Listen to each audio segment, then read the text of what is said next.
everybody, and welcome to another episode of Adventures with Andy. It's time for the August 2020 dye-along with ChemKnits. This month, she picked this beautiful picture of some gorgeous hydrangeas that she took as the inspiration photo.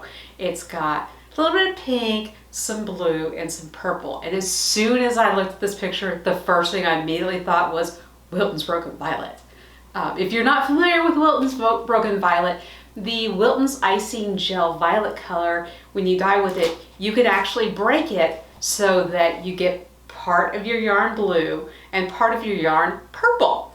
And a little bit of pink in there too.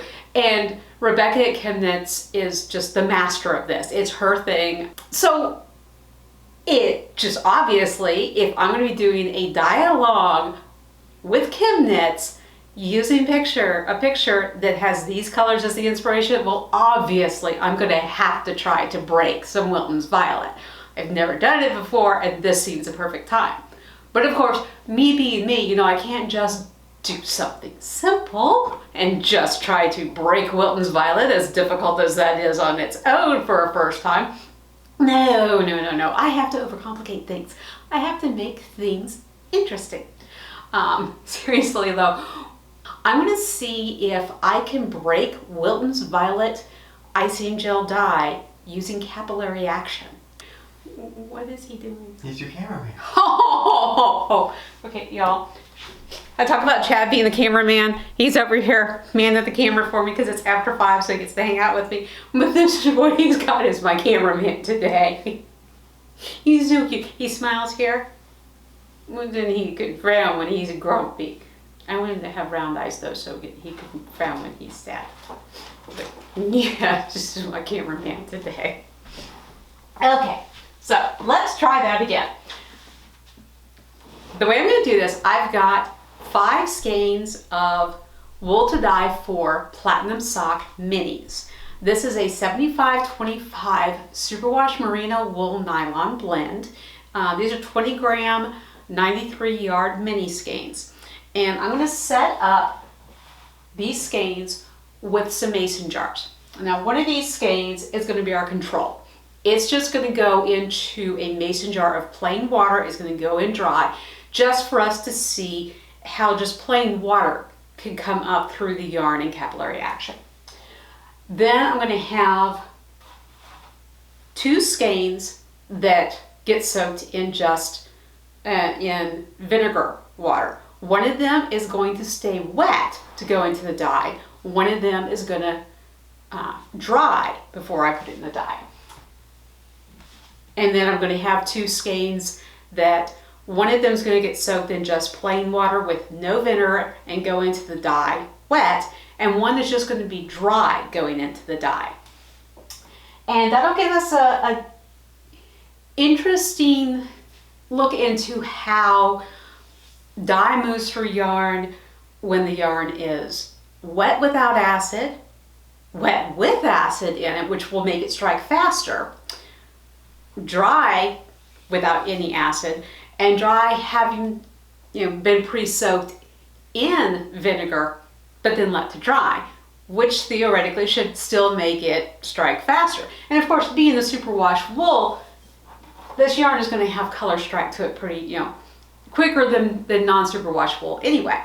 So hopefully this will be able to break the Wilton's Violet and get the red with the blue to strike faster on the bottom, and then still be able to pull some of that up through the yarn until we've got just the blue coming up. Now, if it gets to a point where capillary action is not working anymore, we're not seeing any more of the dye bath pulling up through the yarn, and we've still got color left in the mason jars, then I fully reserve the right to take the yarn and dunk it the rest of the way in the mason jars. I'm going to be setting up a little folding table up here on my desk, and that's where I'm going to hang the yarn from. And I'm going to go work on getting this all set up now.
Chad is here to help me today because I need 2 extra hands today. Not just 3, but 2 extra hands. Say hi, Chad. Hello. Okay, so I've got this laundry drying rack set up with the 5 skeins hanging from it. Then we've got our control, which is just a dry skein of yarn, straight out of the package, nothing done to it. This one is a skein that was soaked in just plain tap water and it's still wet. It is. This one is a skein that is just dry. Just like the control skein, the only difference is the control is only going to go into water. The other 5 are going to go into a dye bath. This one was soaked in a vinegar water solution and it is still wet. Mm-hmm. This one was soaked in a vinegar water solution and allowed to dry. Okay. I mixed up, well, I had intended to mix up a half a teaspoon of the Wilton icing gel violet in some water and separate it equally between the 4 jars that we're using. Unfortunately, I had actually a little bit less than a half a teaspoon, I guess. I scooped out as much as I could with a measuring spoon. You got purple on your hands. I do indeed. Yeah, go wash your hands. You can't touch dry yarn with that. Right. You get color on there and mess up the whole experience. Okay, so isn't these sweet? I scooped out as much as I could from the little tub with my half teaspoon measuring spoon, which was, it is somewhere between a quarter and a half a teaspoon, between a quarter teaspoon and a half a teaspoon of the Wilton's Violet. I don't know exactly how much, but I did mix it up and I divided it equally between these 4 mason jars. There is, if I kept track of everything correctly, 61 milliliters of the dye in each of those mason jars, and then I just topped it off with a half a cup of water. What we're going to do is we're going to just dip these, hang these skeins down into that dye bath and just let it take up the dye as it will. Now, my hypothesis is that because red dye strikes faster and the blue is going to take a lot longer, and because water will wick up through fibers. You've seen it on tape with paper towel, washcloth, towel, things like that. So since it will wick moisture up through it, my hypothesis is that we'll get purple down at the bottom and probably some way up the skein as well. And then anything else that moves up after that is just going to be the blue.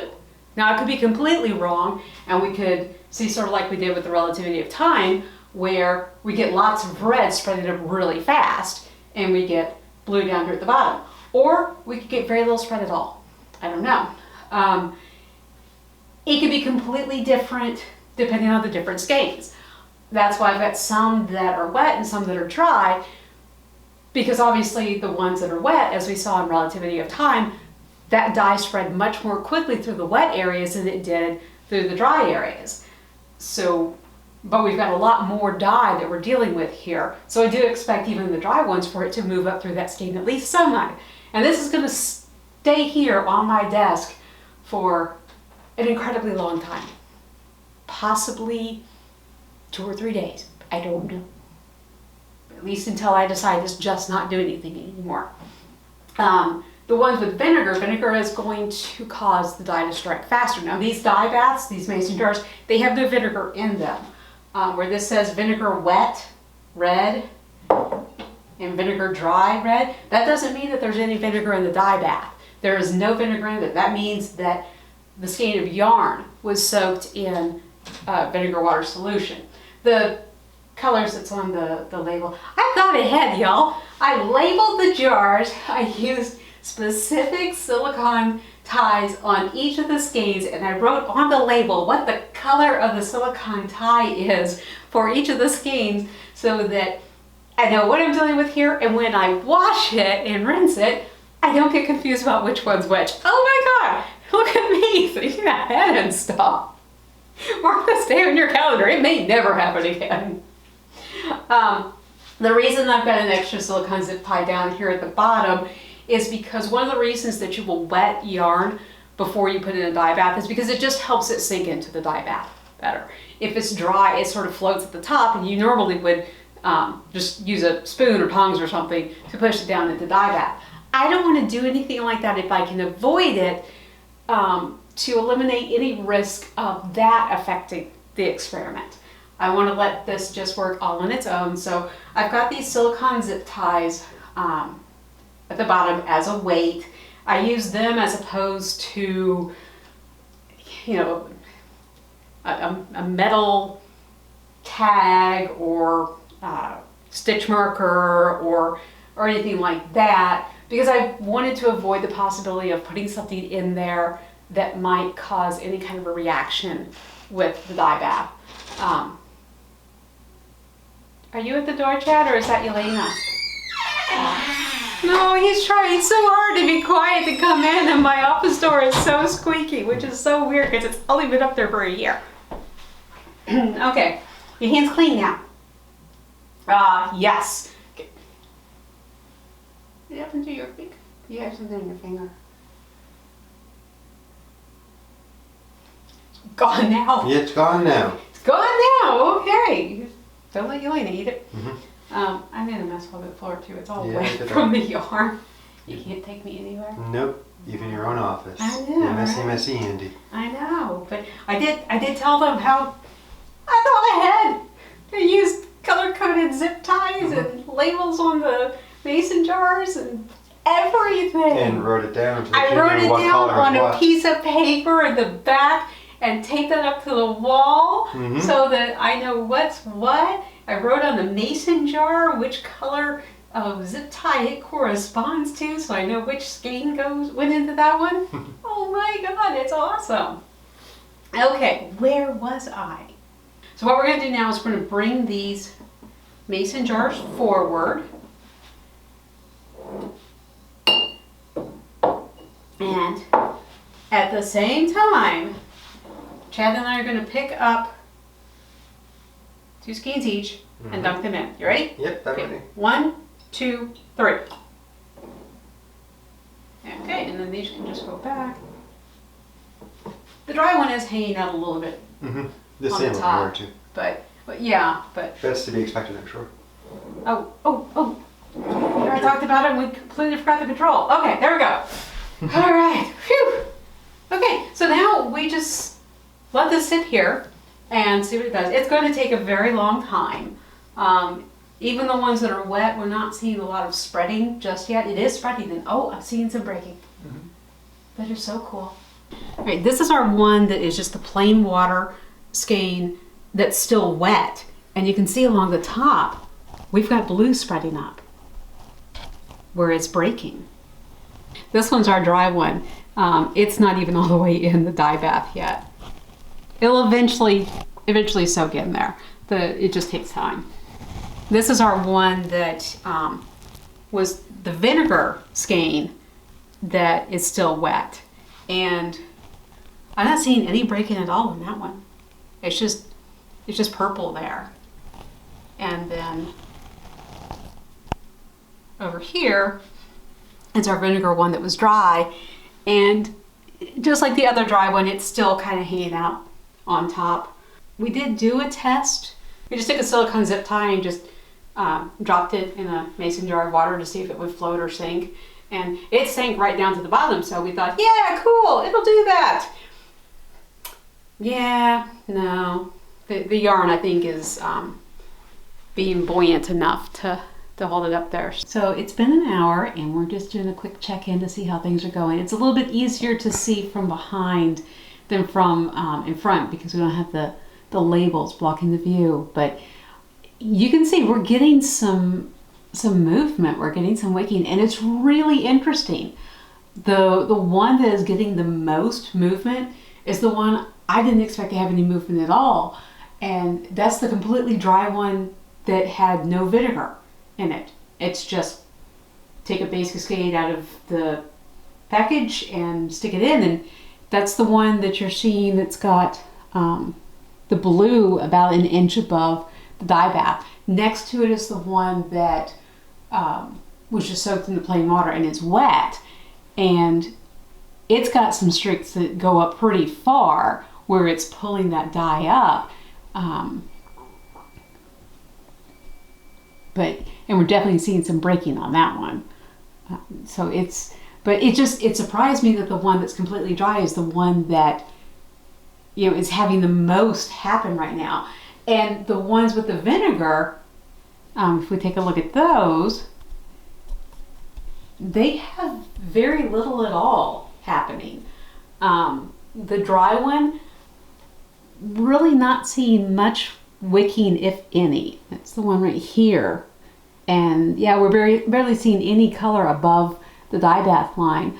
The one that's wet, we're seeing, you know, maybe about a quarter to a half inch above the dye bath line, where we've got some color moving up, but we're seeing a very little bit of breaking on the edge of that, but not as much of the dye moving up as quickly as our completely dry skein, or even our just wet with no vinegar skein. And if we think about it with our relativity of time skein, where it was wet, that was just wet with plain water. There was no vinegar there. And in a way, it does sort of make sense what's happening with the vinegar ones right now, because the vinegar is making the dye strike to the yarn. The question is, once those sections of the yarn are completely saturated with dye, at that point, will it start pulling the dye up or not? Okay, it's been a little over 2 hours since we first put our yarn in the dye bath. And we're starting to see some breaking on our vinegar skeins. It's more obvious on the wet vinegar skein because it's getting a little bit more movement. But if you look at the top on this one, the way it's breaking, you can see the pink breaking. Whereas on our non-vinegar skeins, what we've got breaking is the blue coming up the skein. If you look over on the vinegar dry one, you can just see just a little bit. It's not really wicking up into the dry yarn, at least not yet. So, but yeah, in our non-vinegar dry one, or just plain dry skein that was in the lead for the longest time, has now been outdistanced by our plain water wet one, which has some color coming way up high in places. The big difference between the two is that our dry no vinegar skein is moving up consistently at the same pace in all of the skeins, whereas with our wet no vinegar skein, it's moving up in streaks. You know, so you've got some that are barely up above the dye bath line, and then some that are like, you know, 4 inches above it. There's more on the back. And in the back, there's one strand where the color goes all the way up to here. So, I mean, that's like a good 6 inches above the dye bath line. So it's definitely interesting the way that these are moving, but we just looked over and saw that the vinegar skeins are starting to break the violet, but they're breaking it opposite from how the non-vinegar skeins are. They're breaking as we're seeing the pink come up out of the dye bath and break from the purple, whereas the plain ones, it's the blue that's moving. All right, so we just popped in to do a quick check on the yarn before we headed to bed, and wow, we've got a result here with our plain wet one. We are at this point on that skein, at least a foot above the top of the mason jar, to say nothing of the top of the dye bath. We're probably about 15 inches above the top of the dye bath with some of this, and it's on the back too. There's strands where it's pulled up through it.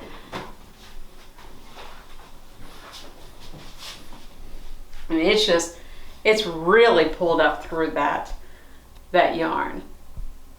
Now our next one, which is our dry one that had no vinegar in it, it's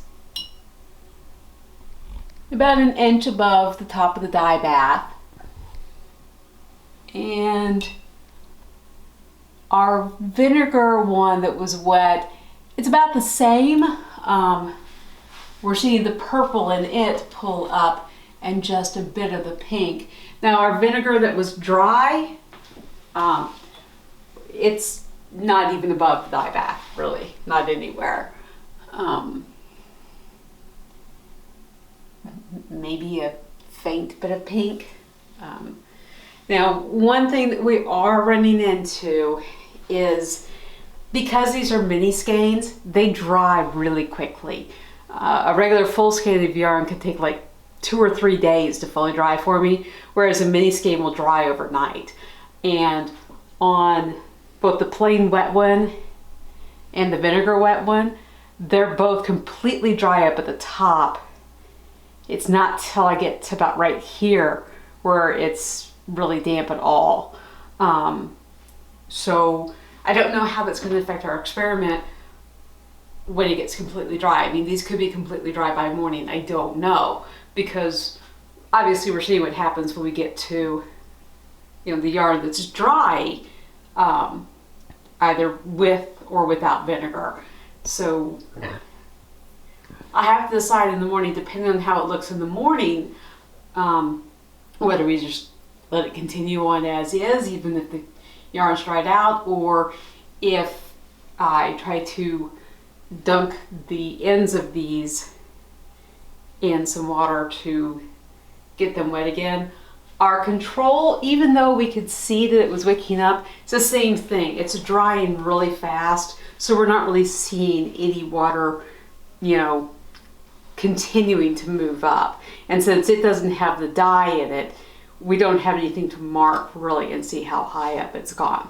But for right now, I'm just gonna leave it. It's fine. It's our control. It can stay. I'm not gonna lie to y'all. It is killing me not to pull the yarn out of the dye bath to see how it looks.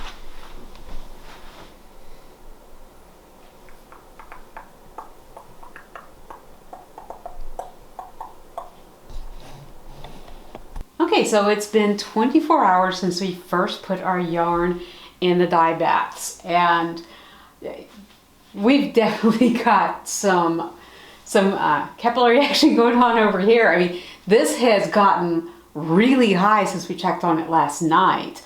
I mean, the other three, our little vinegar dry skein doesn't really look like it's done anything at all. Here, I'm going to turn the jar around very carefully so you can see that's about how far above the dye bath it's gotten.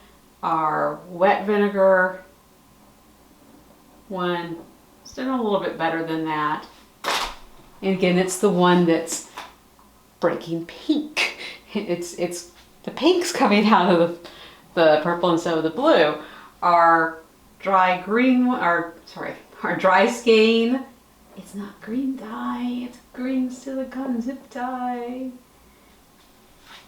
That's how far it's gone. About, inch and a half or so. So, on par with our wet vinegar one. But then our plain wet one,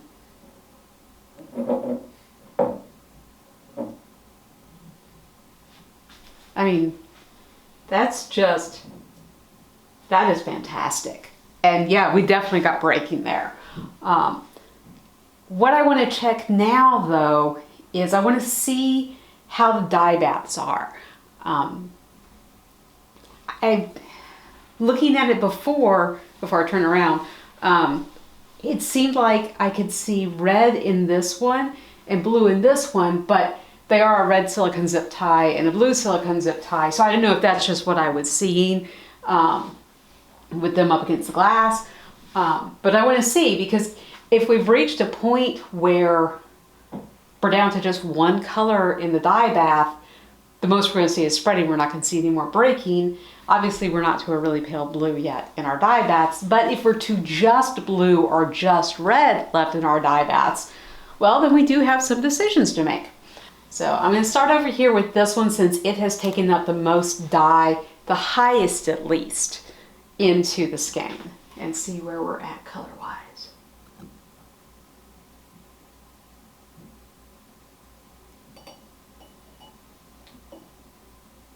So yeah, looking at this, I mean, we're pretty much just to blue at this point, it looks like. Not that pale blue there, but sort of a kind of a violet blue, I guess, maybe. A royal blue. There's still a little bit red left in here, I can see. But not a whole lot. And if you look where I got it on the washcloth, there's still a little bit of purple before it breaks out. So make it a light over here and see if I can shine that light through this. Let me plug this light in and see if I can shine the light through this. There we go.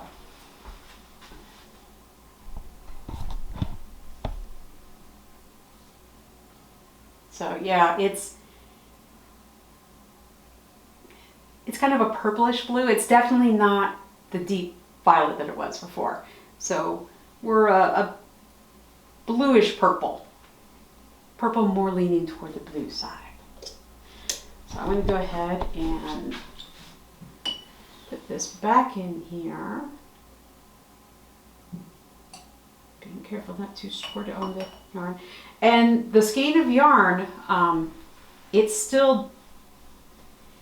definitely wet, damp around in here. As we get up to here, like right around up here, it starts to get a lot drier. And up here, it's very dry. And I think that's why if you look here, you can see the color we're getting in here on these strands is a much darker blue than what we have down here. Now, one thing I find really interesting is that if we look inside this strand, it's white on the inside. It's the strands on the outside that are getting the color. On the inside, it's moving a lot slower. I have no idea why. I just find that really interesting. It doesn't make a whole lot of sense to me. I'm sure there's a reason. I just don't know what it is. So rinse our syringe out real quick. Dry it off on the washcloth. Hey, let's check this one, which was our dry, no vinegar. And let's see how it looks, what we're getting on here. Yeah, it's pretty much the same, just this bluish purple. Still plenty in the dye bath. Let's take a look at it with the light. Yeah, it's pretty much the same color as the other one, even though we don't see the color wicking up through the skein that far.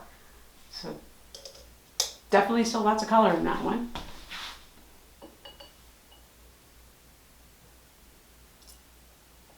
Put that back in there. All right, now let's take a look at this one, which is our wet vinegar skein, which the color we're seeing at the top is pink, and that just confuses me because vinegar makes color strike faster and red strikes faster than blue. So I can't seem to wrap my mind around why I'm seeing pink at the top instead of blue, because I would think the pink would have struck down here and it would be the blue that's coming up the top. One thing I did notice especially on this jar, but a little bit on this one as well, it actually looks sort of like an oil slick on top of this dye bath. These don't have that at all. This one has it a very little bit. This one, it looks like an oil slick. And I have to assume that's got something to do with the vinegar. The fact that this one is still wet with the vinegar, it's causing that, because the dye was all created the same mix of dye. I divvied it out from the same container. The only difference is that these two have vinegar, and this one being wet and not allowed to dry, the vinegar's probably moving around a little more. But I found it really interesting.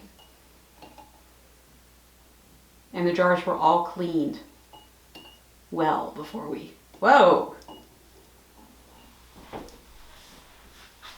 Check that out. That is our dye bath from that one. That's what's left of color in there. That's like almost nothing. That's almost completely exhausted at this point. It's going to be really dense color there. It's going to be a whole lot of bleeding there. I'm going to see if I can get down a little bit further. Yeah. I mean, not surprisingly, because vinegar makes dye strike faster, it's very, very faint. It's purple. It's like a really, really light purple, but it is purple. And yeah, wipe it off. What I'm getting wiped off is pink.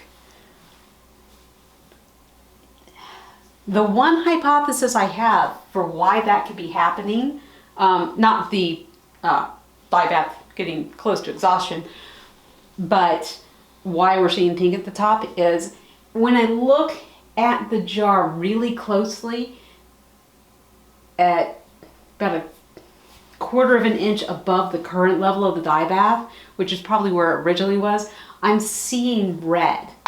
So I'm guessing that the vinegar that was in the skein caused some of the red to crash out, which happens. So that could be why we're seeing pink at the top now, I guess. Maybe, I don't know.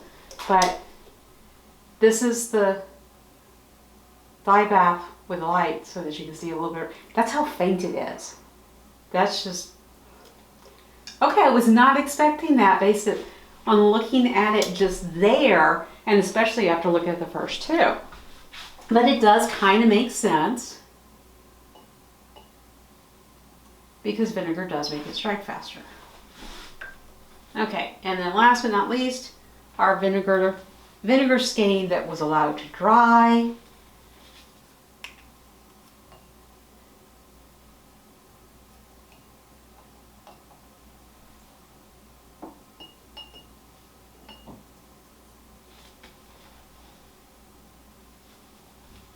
And yeah, it looks pretty much like our other three, like our two that didn't have any vinegar. Still that really faint bluish purple color. So there's still some red dye in there.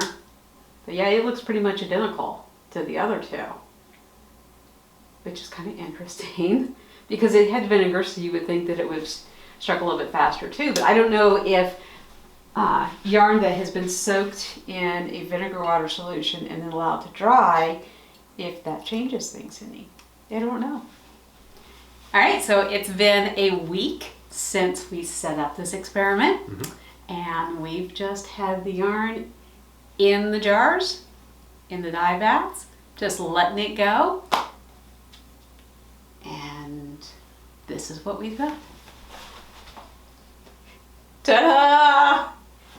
That is a definite result. All right, so at this point we kind of have to call the experiment because our yarn that was wet with just plain water not only exhausted the dye from its dye bath, it sucked up all of the liquid, and it's still damp. Our yarn that was wet with the vinegar water solution, it is really close to having sucked up all the water. It has, I'd say, as far as I can tell, it's sort of hard to tell because I'm seeing some red from the yarn and the zip tie in there, but I'd say, yeah, it's exhausted its dye bath as well. Our two dry skeins, They're trying. They've made it to just blue at this point. But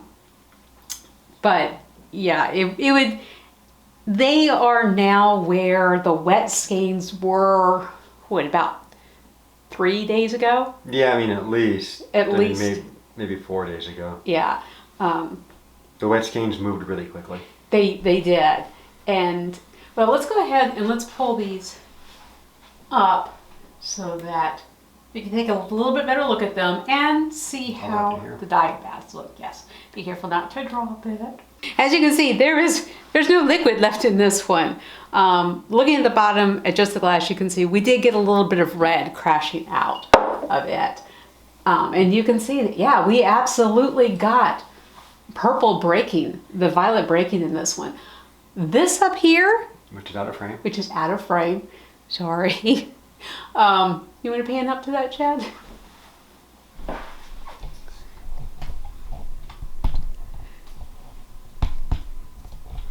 This orangish color up here, I am not sure what that's about. When it first started showing up, I mean, we have been checking the skeins to see how far up it was still wet, just by doing a touch test like this. And I thought, well, maybe I touched it and I had, lotion or something on my hands, but it kept spreading. And it's not pink. It is a brownish orange, and I don't know what that's about when we're dealing with a skein of yarn that's in a dye bath that is just red and blue. If it was something with the water, I would think we'd be seeing this on all the others, but we're not. So, and it kept spreading. That's a lot bigger than it was when it first showed up. So I am not at all sure what that's about. Our skein that was dry with no vinegar in it,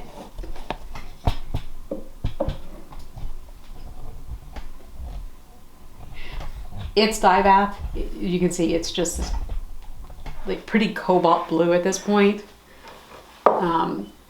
And where we got the breaking in the plain water wet skein, and it went way up here with the blue, our dry skein, we've just got this right here that is deeply, deeply saturated with the purple, and then just a very, very little bit of blue dye came up from it. It is, it's not wet until you get to right here.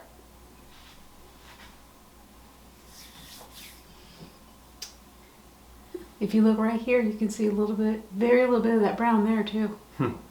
Interesting.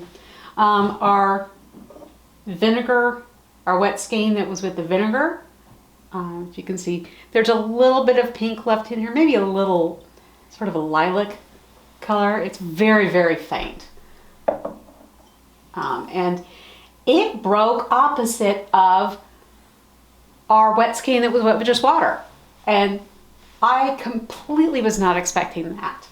I'm not entirely sure what's causing that. Why it breaks with the pink halo here, but the blue on the others. Because it's only this one that it did that with. And I am gonna have to do some experiments to figure that out, because that's got me way, way curious. Over here we have our skein that was soaked in the water vinegar solution and then allowed to dry, and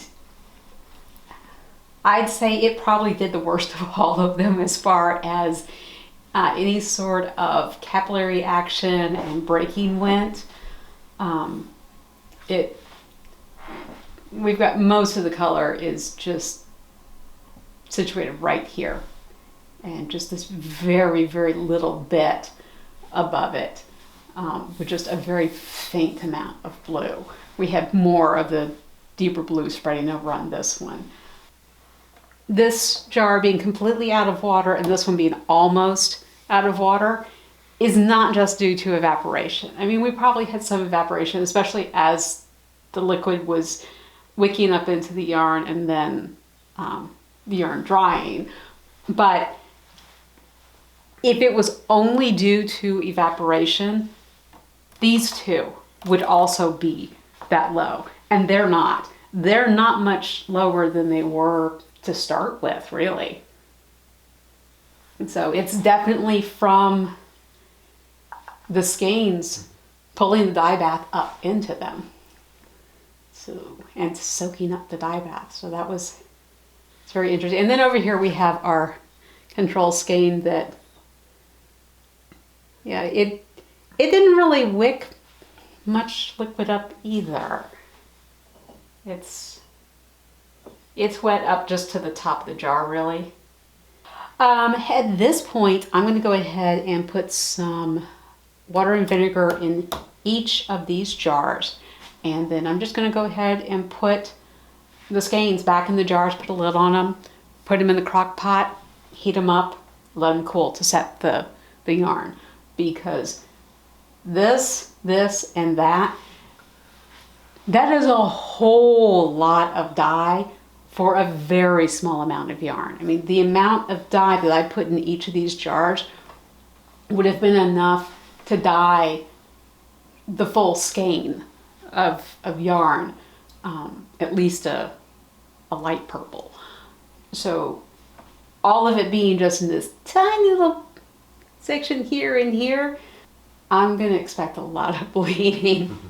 But at the same time, when I put the skeins down in there, it may spread up out of it. So, but yeah, that's the next thing we're gonna do is we're gonna set these yarns, and then I will do lots of washing, I'm sure, and let it dry, and we'll see how it turns out.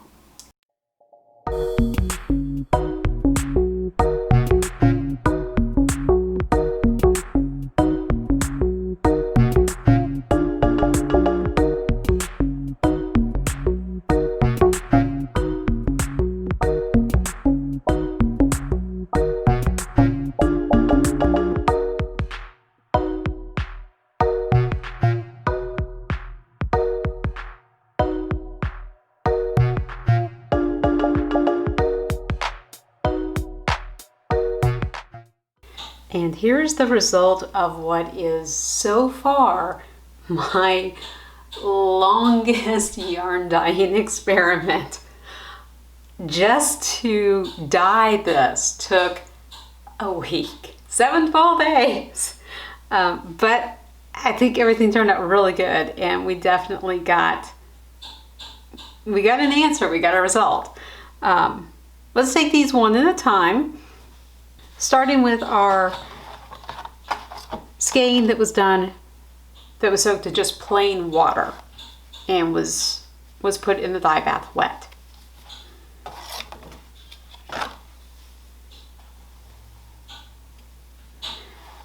Now, as we saw before, the color all took up really fast. Oh, well, relatively fast. I won't say really fast, but this took, as we saw before, this took up the dye through the yarn more than any of the other methods. We do have this strange sort of yellowing brown here at the top, and I don't know if that's something to do with the red having broken out of solution and somehow moving up through everything to set in the yarn here, or if it's something to do with the blue. Maybe some mild, the blue shouldn't break, but maybe something to do with the blue there. This is the first time I've used this particular yarn, I think. No, actually it's not. I've used these before. But regardless, I'm not sure why it did this. It really, in the long term though, in the swatch, it doesn't make that big of a difference. This is how it knits up. The colors are gorgeous. I mean, this is definitely some broken violet. We've got the purple here at the end, breaking to pink, then going through the more saturated blue up to, we've got some strands up here that are just a really faint blue. We did get a little bit of blue here on the white section. It's very, very faint. I don't know if you can even see it on camera. That would have been when we were setting the yarn. This little bit of blue that we got in the white here would have been from it picking up any of the blue that was elsewhere in the yarn that hadn't bound to the fibers yet. So, but it knits up really pretty. I find it kind of interesting that we get color, white stripe, color, white stripe, color, white stripe. But each time we get the colored stripes, they're a little bit different. So that's cool. It's not an exact self-striping, but that's kind of cool. This is the one that was soaked in the vinegar and kept wet when it went into the dye bath. We definitely got strong, solid purple, and yeah, it didn't spread very far up above that. We got a little bit of pink breaking, spreading. And I think that's like Rebecca at ChemKnits hypothesized when I asked her about it, from the red crashing out of solution and then settling back into the yarn. We did get some resist here. This is from the figure 8 tie that came in the yarn. At some point in my life, I will remember to check and make sure that the figure 8 ties aren't too tight. That day is not today, apparently. But that's okay. We get to see how it breaks. So, and that's kind of cool. We got a little bit of pink and some lilac all throughout the white portion from when we set the yarn, and it just served as its own yarn mop, picking up any loose dye, any unset dye. There was one really cool thing that happened. Let's see if I can get it to where you can see. This looks solid purple, but I noticed this when I was knitting it. If you untwist the skein on the inside, and it's just really hard, probably really hard for you to see on the camera, but on the inside, it's blue. The center of the strand is blue. The outside of the strand is purple. It's not exactly a glazing because it's more than just on the surface, but yeah, the outside is purple, but the inside is blue, and that is just so cool. And it showed up kind of when I knit the swatch. When I was doing that, I noticed, hey, I'm seeing pops of blue, and here's one right here that's really good. But you see that little pop of blue there? That's where it's doing that, where it's blue on the inside, purple on the outside. And yeah, that's just so cool. There's a few places where it does it, and you can actually see it in the knitted up swatch. Maybe see it better if I spread it apart.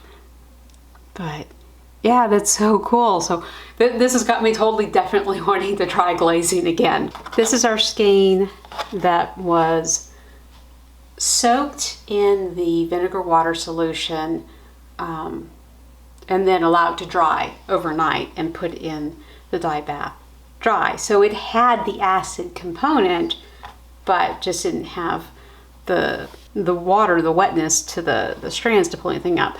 In the dye bath, the color didn't come up any further than this purple section. It did not spread at all. It just struck straight there, but it didn't exhaust the dye bath at all. It didn't come anywhere close to exhausting the dye bath. So when we went to set it and we just sort of coiled this whole big length that was undyed on top of it, we get this neat mottled blue effect on that. And this is a really cool colorway together. If this purple here had broken more and had been done more gradually, it'd be kind of a good indication of what broken violet looks like when you dip dye it that way. But it's really pretty. And then knit up in the mini swatch, you get that,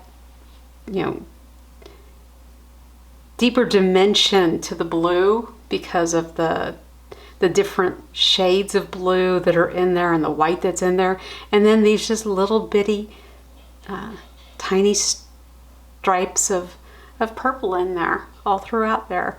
And it's such a very, very deep purple. I didn't think to look and check to see if it did the same thing with the blue on the inside. Let me see. Nope. This one on the inside, it is purple all the way through. So something about the way that wet Vinegar Skein struck, the way I guess it pulled the dye into the inside of the strand, it got that blue in there before it got the red on the outside. But this one, it's just purple, straight up purple. And last but not least is our skein that just went in dry, just straight out of the packaging and into the dye bath dry. And there's not a lot of difference between it and the vinegar dry one. We've still got that really dark purple down here, but it actually had some of the blue that pulled up a little bit further, not all the way up here, maybe up to like here, so that it's a little bit darker. I think it had a little bit less of the blue left in its dye bath when we put the rest of the white in there and set it. So we have more white left over in here. And we've got some more navy purplish type blues mixed in with lighter blues. Let's check the purple strand here and see. Yeah, again, it's purple all the way through. And here's our little mini swatch for it. And I think its purple stripes are a little bit smaller than the purple stripes on the other one. But yeah, it's basically the same thing. But if you compare the two of them, you can see a little difference in the colors. This is a much brighter blue than this one is. This one just pops right out at you. This one is the one that Chad, while he was watching them dry, said was his favorite. Now the thing is, he hasn't seen the knitted swatches yet. All right, so I've got Chad here. Thanks for having me. You're welcome. So when the skeins were drying, you had picked a favorite. Do you remember which one it was? It was the orange one, which was the vinegar skein that had been allowed to dry before going in the dye bath. Okay. I'm not going to let you look at the skeins just yet, but The swatches? Or? No, I'm not. The swatches are right in front of you. I didn't know. Should be looking away. No, I hid the skeins in the closet so you can't look at them and use them to try to match to the swatches. Okay, so looking at how they knit up, which one's your favorite? Well, I'm not asking which one was the skein that you said you liked before. Of these 4 swatches, which one do you like the most? Well, I think I'm going to go with this one right here. How come? I like the depth of the blue, and I think it plays well with the purple. If I had to pick a second favorite, I'd probably actually go with this one. Yeah? How come? The very, very light purple pink in there actually gives it kind of almost an orangish or a brownish tinge, which is kind of cool. Okay. And as long as we're ranking these, 3rd favorite? Probably this one. Yeah? And then I guess this one would be 4th favorite. Yeah. What is it about this one that you don't like as much as the others? Just the colors don't strike me quite as much. Nothing really objective about it. Okay. So this one is your favorite? Yes. You could have picked them up. I actually put tape so that you couldn't see what they were if you picked them up and wanted a closer look. Let's reveal and see. This one is, drum roll, Vinegar Dry. Yeah. You know what you like, huh? That That's the same one you picked before. Yep. All right, so there you go. There are 4 skeins that we dyed to see if we could break Wilton's violet using capillary action. And to varying degree of success, yes, this one definitely was the most successful.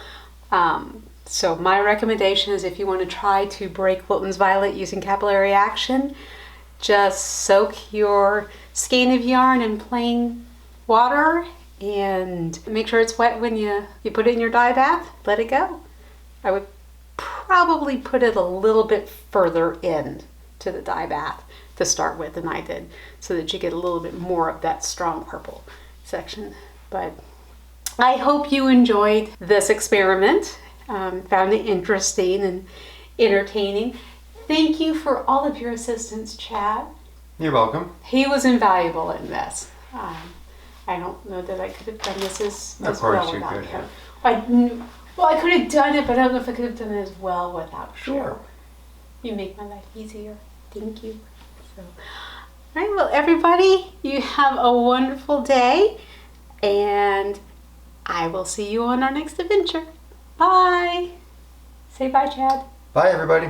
Bye. I'm not gonna take your job. Don't worry about it. You're still the cameraman.